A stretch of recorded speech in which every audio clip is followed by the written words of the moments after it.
361쪽입니다. 찾았으면 같이 읽겠습니다.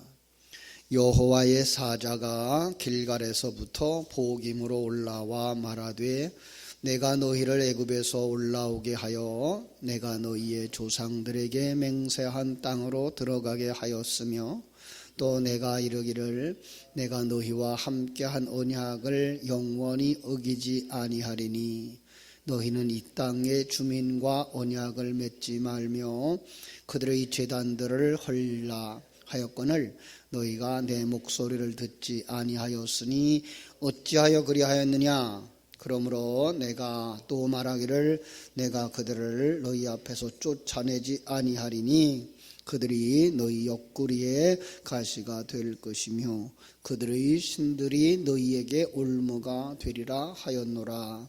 여호와의 사자가 이스라엘 모든 자손에게 이 말씀을 이르매 백성이 소리를 높여 운지라. 그러므로 그곳 이름을 보김이라 하고 그들이 거기서 여호와께 제사를 드렸더라. 아멘. 우리 1장을 통해서 이스라엘이 하나님의 명령을 순종하지 못하고 가나안 거민들을 다 쫓아내지 않은 이유가 무엇이었나를 고찰해 보았어요. 인간들이 세상 사랑하는 것과 같은 것이다 이렇게 말씀을 드렸어요. 심지어 1장의 마지막에서는요, 단지파가 아모리 사람들에게 산으로 쫓겨 올라가는 사건까지 벌어졌어요. 가나안 족속들을 다 몰아내고 하나님의 약속의 땅을 정복하기는커녕 그들을 남겨두었다가 그들에 의해서 쫓겨나는 이런 지경까지 된 거죠. 그때 여호와의 사자가 다시 이스라엘 앞에 나타납니다. 그 여호와의 사자, 이스라엘이 출애굽할 때 하나님께서 당신의 이름을 주어서 모세에게 그리고 이스라엘에게 보내신 분이 바로 여호와의 사자였어요. 뿐만 아니라 그 사자는 이스라엘 가나안 정복의 전쟁에도 투입되어지는 바로 그런 하나님의 사자입니다. 출애굽기 3장 1절로 5절을 제가 읽어드릴게요. 모세가 그 장인 미디안 제사장 이드로의 양무리를 치더니 그 무리를 광야 서편으로 인도하여 하나님의 산 호렙에 이르매 여호와의 사자가 떨기나무 불꽃 가운데서 그에게 나타나시니라. 그가 보니 떨기나무에 불이 붙었는지라 사라지지 아니하는지라. 이에 가로되 내가 돌이켜 가서 이 큰 광경을 보리라. 떨기나무가 어찌하여 타지 아니하는고 하는 동시에 여호와께서 그가 보려고 돌아켜 오는 것을 보신지라. 하나님이 떨기나무 가운데서 그를 불러 가라사대 모세야 모세야 하시매 그가 가로되 내가 여기 있나이다. 하나님이 가라사대 이리로 가까이 하지 말라. 너의 선 곳은 거룩한 땅이니 네 발에서 신을 벗어라. 이렇게 말하죠. 2절에서 보면요, 출애굽기 3장 2절에서는요 여호와의 사자라고 말해놨는데 4절로 오면 곧바로 여호와께서 이렇게 말씀하셔요. 그러니까 이 여호와라고 하는 이름의 뜻 가운데는요 어떤 의미가 있는가 하면은 하나님이 보내심을 받은 하나님의 사자 이런 뜻이 있어요. 바로 예수 그리스도를 상징하고 있는 거죠. 그래서 우리는 더 쉽게 이해할 수가 있어요. 출애굽의 시작도 예수 그리스도를 통해서, 출애굽의 과정도 예수 그리스도 안에서 이루어지는 이야기라는 걸 우리가 알 수 있는데, 이 이야기는 사사기 6장에도 나와요. 사사기 6장에도 기드온에게 나타난 여호와의 사자, 그가 바로 여호와다 이렇게 나오는 거예요. 여호와의 보냄을 받은 여호와의 사자 이렇게 나오는 거죠. 자, 그런데 출애굽기 23장에 가서 보면은요, 하나님께서 하나님의 사자를 보내면서 이 가나안 거민을 모두 쫓아낼 거라고 이야기를 해요. 그래서 그들은 가나안 땅에 들어가면 분명히 그 땅을 다 이제 진멸시키고 거기서 정착하게 될 거라는 기대를 가졌죠. 그런데 하나님은 거기서 당장 다 쫓아내지는 않을 것이다 라고 말씀하셔요. 그리고 남겨진 가나안 사람들이 그들에게 있어서 짐이 될 거라고, 올무가 될 거라고. 묘해요, 그죠? 아니 하나님이 그 땅을 주시기로 했으면 그냥 한 번에 확 밀어버리고 거기에 들어가서 깨끗하게 정착했으면 얼마나 좋았겠어요. 그런데 그것이 바로 우리를 보여주고 있는 모습이기 때문에 그래요. 하나님은 출애굽의 그 과정, 가나안 정복의 그 과정을 통해서 우리를 보여주시려고 하시고 있기 때문에 그런 거죠. 그래서 그 가나안 거민을 남겨두신 이유를 가만히 살펴보면 그들과 짝하지 말라 그래요. 그들과 가까이 하지 말라 그래요. 왜요? 하나님의 은혜를 떠난 존재들의 그 이기적인 죄성을 폭로하시는 거예요. 우리 속에 있는 옛사람들이 계속 남아있는 거예요. 우리 속에 사단의 속성들이 계속 남아있는 거예요. 남겨두시는 거예요. 언제까지요? 이 땅에서 우리가 완성되어져서 떠날 때까지. 그래서 그 죄성 때문에 우리는 어떻게 해야 돼요? 하나님 앞에 무릎 꿇는 자가 되어줘야 되고 자기의 무력함을 깨달아 알고 하나님 앞에 나와야 되죠. 그런데 그 상황 속에서 여전히 하나님은 자기가 주인됨을 우리에게 공포하신다고요. 이것이 중요한 거예요. 그러니까 출애굽의 과정, 또 광야교회, 가나안 정복 전쟁, 이 모든 것들이 하나님의 계획 안에서 이루어지는 건데요. 목적은 딱 하나. 너 자신을 알라는 거예요. 더 나아가서 하나님을 알라는 거죠. 그죠? 하나님을 아는 거, 자기를 아는 거, 이게 신앙의 과정이에요. 오늘 1절 다시 한번 봅니다. 여호와의 사자가, 바로 그 여호와의 사자죠, 길갈에서부터 복임으로 올라와 말하되 내가 너희에게 애굽에서 올라오게 하여 내가 너희의 조상들에게 맹세한 땅으로 들어가게 하였으며 또 내가 이르기를 내가 너희와 함께한 언약을 영원히 어기지 아니하리니 너희는 이 땅의 주민과 언약을 맺지 말고 그들의 제단들을 헐라 하였거늘, 이렇게 말씀하세요. 지금 이들이 보고 있는 것만 생각하면 그가 어디서부터 왔는지 모를 수도 있고요. 어디서부터 왔는지 관계할 수가 없어요. 관계할 필요도 없어요. 그런데 성경을 기록한 저자는 그분이 어디에서부터 왔는지를 이야기하고 있는 모습을 보게 함으로써 그가 어떤 언약의 사람이었으며 과거 그들에게 어떤 언약을 주었는가를 우리에게 이렇게 되짚어보게 하는 그 역할을 하고 있는 거죠. 그죠?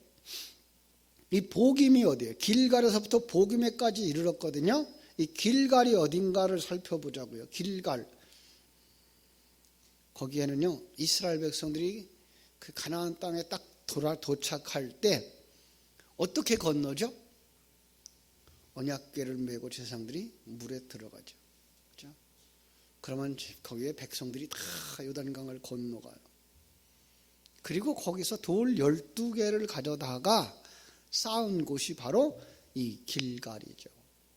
언약을 한 곳이에요. 언약의 기념비를 세운 곳이에요. 더 나아가서 거기서 할례를 행한 곳이 바로 길갈이었다라고 하는 걸 여호수아서에서 우리가 살펴볼 수가 있어요. 그렇습니다.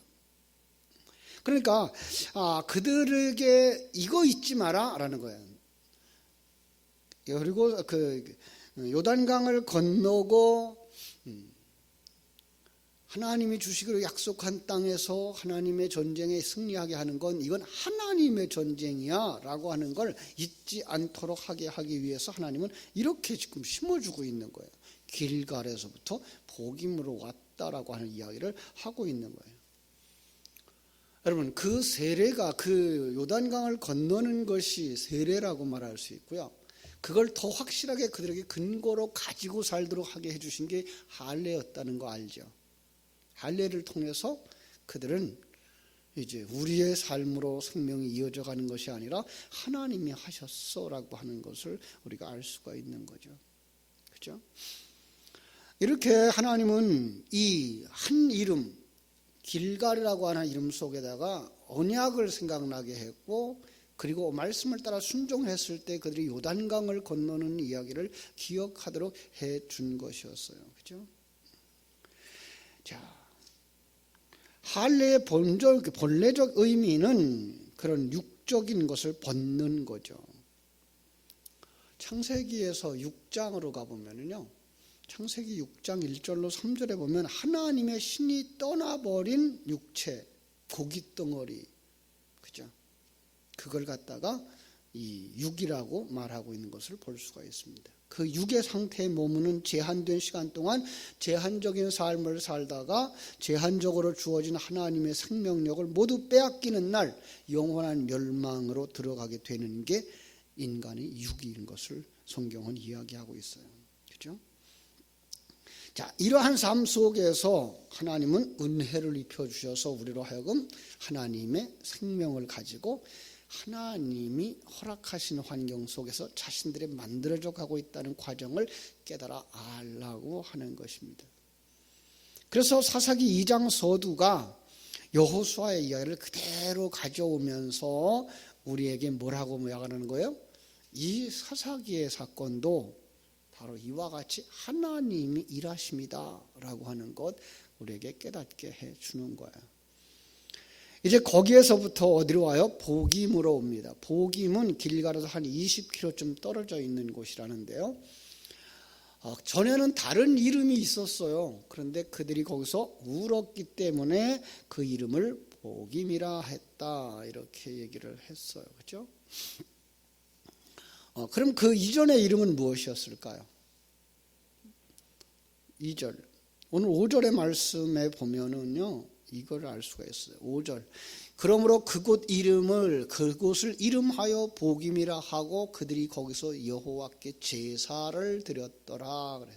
제사를 드리는 곳, 거기는 언약궤가 있는 곳이에요. 그렇죠? 사사기 20장 26절로 28절에도 가보면요, 이스라엘 자손 모든 백성이 올라가서 베델에 이르러 울며 거기서 여호와 앞에 앉고 그날이 저물도록 금식하고 번제와 화목제를 여호와 앞에 드리고 여호와께 물으니 그때에 하나님의 언약궤가 거기에 있었고 아론의 자손 엘르아살의 아들 비느하스가 그 앞에 모셔 섰더라 이렇게 얘기했어요. 여기도 똑같은 얘기가 나오죠. 울어서 그 이름을 보김이라고 했는데 지금 울고 있어요. 어디에서요? 베델에 이르러서. 같은 이름인 거죠. 그리고 거기에서 뭘 하고 있어요? 제사를 하고 있는데 거기에 제사하는 곳은 바로 언약궤가 있는 곳 이렇게 말하고 있는 거예요. 결국 이렇게 함께 모아보면은요, 보김이라고 하는 건 울음의 장소고 베델이고 곧 이스라엘의 집이라는 거예요. 성경은 이 아이성도 이 베델에 속한 땅이었다라고 가르쳐줘요. 그래서 아이라는 이름과 베델이라고 하는 이름을 구별 없이 불렀다라고 이야기를 합니다.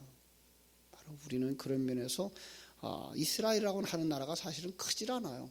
그리고 하나의 이름만 있는 게 아니라 그 하나의 이름 속에 이렇게 여러 가지 이름들이 겹쳐 있어서 바로 그가 우리가 가야 할 곳, 어떤 면에서 하나님의 집이 지금 이런 상황이야 라고 가르쳐주고 있는 것을 우리가 볼 수 있습니다. 하나님의 집, 그 하나님의 집은 어디일까요? 여러분과 나예요. 그죠? 우리가 하나님의 성전이기도 한 거예요.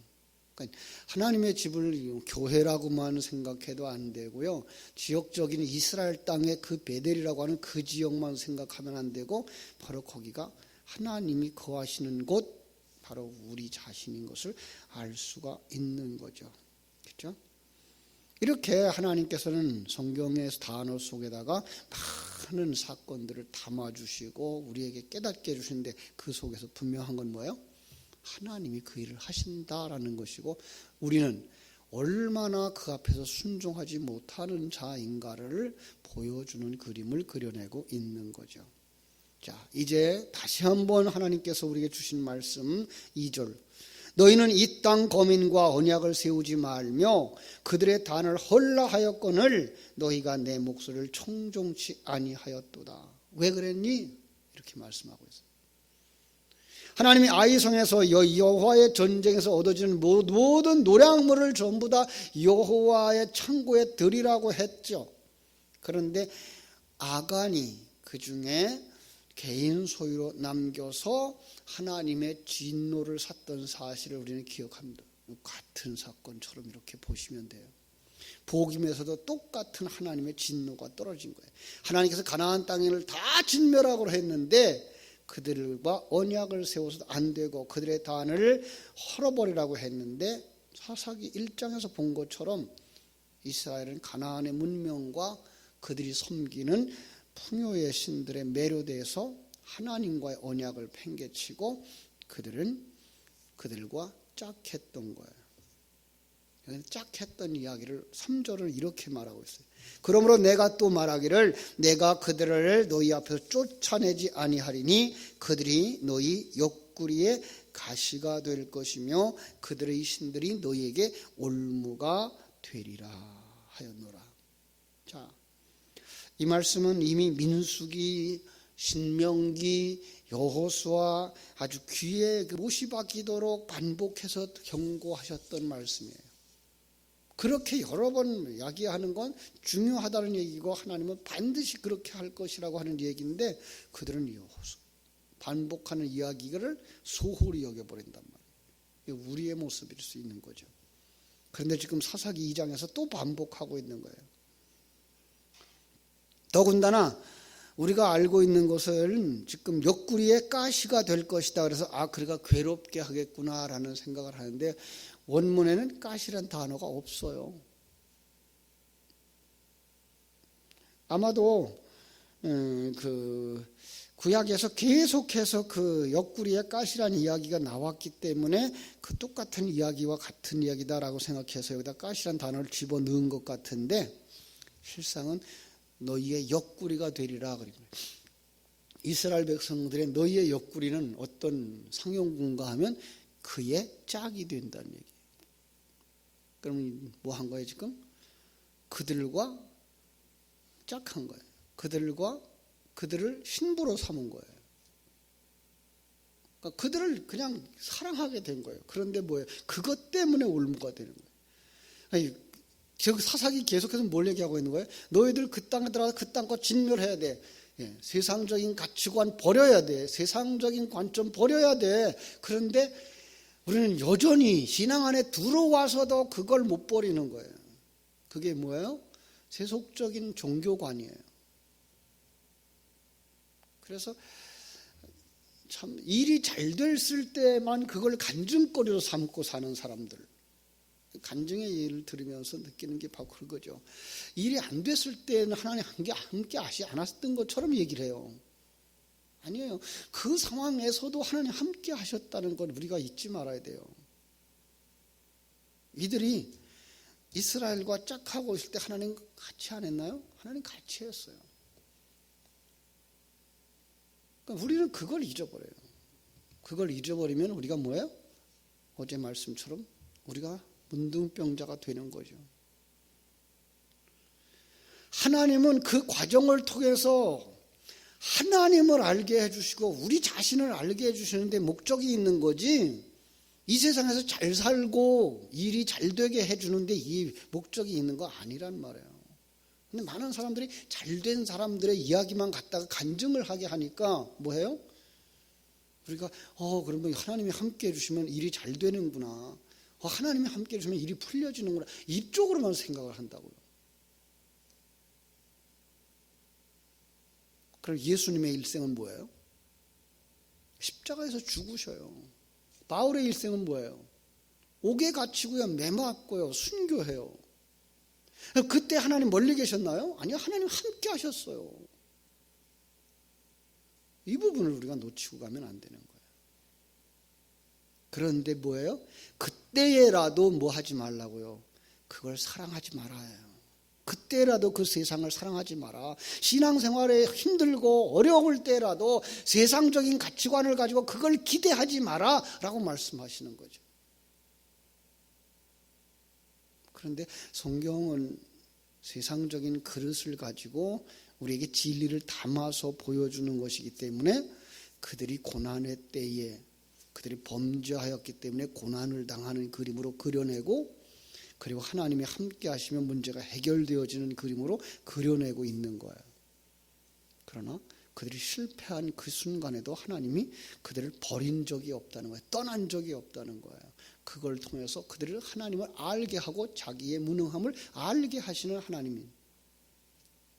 여러분, 우리가 그런 잘됨의 욕망만 가지고 사지 마시고 하나님이 주시는 능력과 하나님이 주시는 그 힘 가지고 하나님이 주시는 환경 속에서 최선의 삶을 살 수 있고 그것이 복된 것인 줄 알고 그것이 복된 것인 줄 알고 그 주님 앞에 감사하고 거기서 찬송할 수 있는 자리까지 가셔야 할 줄로 믿습니다. 그렇습니다.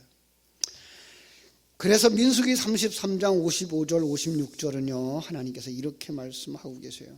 너희가 만일 그 땅 거민을 너희 앞에서 몰아내지 아니하면 너희의 남겨둔 자가 너희의 눈의 가시와 너희 옆구리를 찌르는 것이 되어 너희 거하는 땅에서 너희를 괴롭게 할 것이다. 나는 그들에게 행하기로 생각한 것을 너희에게 행하리라. 하나님께서는 멸망받을 이방인들에게 내릴 심판을 자기 백성들에게도 허락하셔요. 이 땅에서 다 겪게 하셔요. 그들은 한꺼번에 겪어들고 가야 지옥으로 가야 되는데 우리는 그 심판을 어디에서? 십자가 위에서 겪게 하셔요. 자기 부인의 삶을 통해서. 그래서 우리에게 허락하신 시간 동안 자기 부인의 과정을 겪어가는 것, 그게 은혜라는 사실을 우리가 더 깊이 알고, 더 중요한 것, 하나님이 나와 함께 하신다는 사실, 그리고 하나님의 말씀대로 순종하여야 이 하나님의 사람으로 온전히 이루어져 간다는 사실, 그래서 그걸 항상 기도하라라는 말씀에 담아주셨다는 사실을 이 새벽에 기억하시고, 성경 속에 남아있는 한 단어, 한 지역, 그 모든 것들 속에 이렇게 큰 하나님의 진리가 담겨져 있음을 기억하고 여러분 말씀을 잘 읽고 그 말씀 속에서 큰 은혜를 회복하고 여러분의 삶을 더 풍성하게 하고 그 속에서 찬송하며 나갈 수 있는 복된 성도들이 되시기를 주님의 이름으로 축복합니다. 기도하겠습니다.